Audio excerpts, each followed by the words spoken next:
ला युथ बिपिएफनि दैदेननायाव मोनसे वर्कशप जानानै थाङो खोब मोजां मोनसे प्रग्राम जानानै थांदों आरो बे वर्कशपनि गेजेरजों जोंनि दानि जाखांफुनाय लाइमोन सेंग्रा सिख्लाफोरा जे बिपिएफखौ मोजां मोनो आरो फैबाय थानाय दिनाव बिपिएफखौ जे गभर्नमेन्ट लाबोगोन बे दिनैनि सावगारियानो मोनसे रोखा मोनसे फोरमान आरो मानोना दानि बिटिसि गभर्नमेन्टनि सायाव बुजिनो हाबाय आरो बिथांमोनखौ जों बारा फोरमायनांगौनि बाथ्रायानो गैला मानोना बुजिखाजोब्बाय आरो जे दानि बर्तमान बिटिसि गभर्नमेन्टखौ जेरैबायदि सालायदों बिथांमोना जेरैबायदि माने लाइमोनफोरखौ सुबिदा होनायनि खोथा बुंदोंमोन जिबायदि बाथ्राफोरखौ बिथांमोना खोथा होदोंमोन दिनै मोनफ्रोमबो मोगथाङाव बिथांमोना मोनसेबो खामानिखौ मावफुंनो हायाखै जायनि बेलायाव दिनै लाइमोनफ्रा बुजिनानै दिनैनि बे प्रग्रामाव जिबायदि बाहागो लाफैदों गोबां लाइमोनफोर दिनै जोंजों जयनिं जाफैदों नंखायनो दिनै जोंनि माखासे दैदेनगिरिफ्रा फैबाय थानाय दिनाव जों माबायदिहै इलेक्सनाव बाहागो लानांगौ रायजो राजाफोरखौ जों माबायदि जौगानायथिं आवगायलांनांगौ राजनितिकआव बाहागो लाबाल' जानाय नङा दायथ' लादों जिथु मावनानैबो दिन्थिनो हानांगोन जा बिटिसिनि जिथु थासारि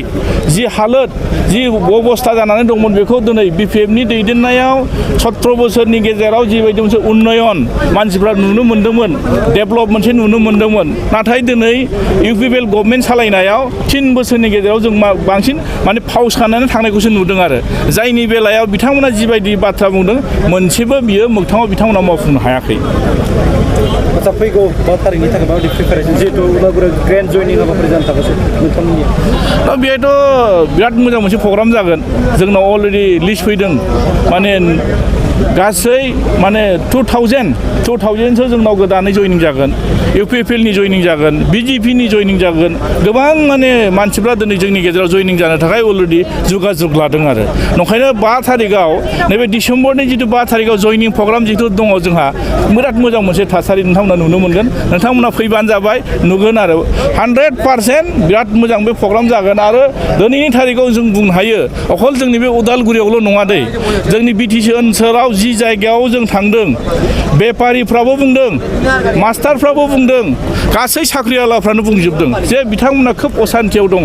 दा नंखायनो दिनै बिटिआर सक्ति जानायनि गेजेरजों मानसिफोरनो जि सिमां नुहोदोंमोन बिटिआर जानायनि गेजेराव गोबां मोनसे माने मोजां थासारि नुनो मोनगोन होननानै मानसिफ्रा आसा खालामनानै जेरैबायदि बारसोमनानै भट होदोंमोन नाथाय भट होनानै जिबायदि सरकार खुंनायनि बिथांमोनखौ बे माने खाबु होबाय नाथाय बे खाबुखौ बिथांमोना लानानै गावसिनि सुबिदाखौल' लाबाय खिन्थु रायजो राजाफोरनि जेबो बिथांमोना मोजां खामानि मावनो हायासै दा नंखायनो रायजो राजाफ्रा बुजिनो हादों 17 बोसोरनि गेजेराव बिटिसिआव थानाय गोबां हारि माहारिफ्रा मा मोनखो आरो बर्तमान बिटिसिनि गेजेरजों मोनखानाय जिथु गोहो बिटिआरनि गेजेरजों मा खोमाना लाखो बेखौ जों बारा बुंफोरलायनांगौनि बाथ्रा गैला प्रेक्टिकेल ग्राउन्ड लेभेलाव जि खामानि मावबाय थादों बिथांमोना बे सौदावलायबाय थानानै बुजिनो हादों आरो बिपिएफ दोलोनि सार गासैबो लिडारफ्रा साफानो इपिपिएलआव जयनिं जासिगोननायखौ जों नुनो मोनो ससियेल मिडियायाव बिपिएफनि सोदोबानो गोमालांसिगोन होनना बुंदों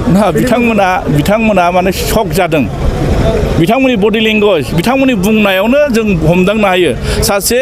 मेचियर्ड पलिटिशियाननि माने खुगानिफ्राय बेबायदि गनाया बिथांमोनानो गावनो जोबस्रांनायनि मोनसे लामायाव आरो नङाब्ला दिनै सरकार थासेयाव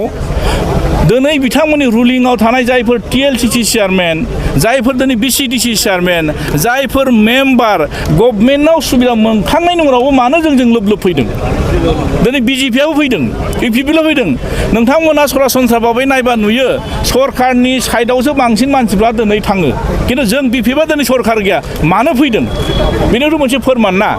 बेनोथ' मोनसे फोरमान नंखायनो बिथांमोना दिनै बागदावनानै जि बाथ्राखौ बुङोब्ला नंखाय फोसावनायनि गेजेरजों रायजो राजाखौ माने नंखाय बुंनानै मोनसे माने थगायनायनि मोनसे राव जिथु फावथिना बिथांमोना दिन्थिबाय थादों सिगां भट बिनायावनो बिदि बिदोंमोन आरो बिटिआर मोनबाय होननानै ना बेदर बोरमा अमा जादोंमोन बे दाबो बिथांमोननि खोथानिफ्राय बे बुस्थुआनो बेरखांबाय थायो नंखायनो बिथांमोना बेबायदि बुंनायावनो रायजो राजाफ्रा बांसिन फोथायाखै नंखायनो जोंनाव बांसिन लोब लोबसो फैबाय थादों आरो